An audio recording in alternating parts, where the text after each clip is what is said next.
Box office Sheikh చేస్తున్న కల్కి 2898 AD పై Mahesh review viral. Prabhas కల్కి 2898 ఏడి చిత్రం బాక్స్ ఆఫీస్ ను షేక్ చేస్తుంది. 1000 కోట్ల జాబితాలోకి దూసుకుపోతున్న తరుణంలో 1000 కోట్ల చిత్రం ఎప్పుడు వస్తుందా అని అంతా ఎదురు చూశారు. ఆదిపురుష్ చిత్రం సరిగ్గా వచ్చి ఉంటే 1000 కోట్లకు పైగానే కలెక్ట్ చేసి ఉండేది. సలార్ సినిమా ఉగ్రంకు అప్డేట్ వర్షన్ కాకపోయి ఉంటే ఇంకాస్త బెటర్ కలెక్షన్స్ వచ్చి ఉండేది. అయితే బాహుబలి రేంజ్ కలెక్షన్స్ మళ్ళీ ప్రభాస్ కు ఎప్పుడు పడతాయా అని ఎదురు చూశారు. కల్కి చిత్రం విడుదలకు ముందు చిన్న సినిమా, రిలీజ్ తర్వాత పెద్ద సినిమా అని అశ్విన్ దత్ అన్న మాటలు నిజమయ్యాయి. ఈ మూవీని తాజాగా వీక్షించిన Mahesh Babu ఆశ్చర్యంలో మునిగిపోయాడు.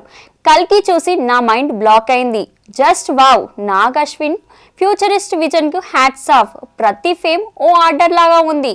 Amitabh sir screen presence ఎవ్వరూ మ్యాచ్ చేయలేరు. కమల్ హాసన్ సార్ ప్రతి క్యారెక్టర్ ను ఎంతో యూనిక్ గా పోషిస్తారు. ప్రభాస్ ఖాతాలో మరో అద్భుత చిత్రం పడింది. ఎంతో ఇస్తో ప్రభాస్ నటించాడు. దీపిక అద్భుతంగా నటించింది.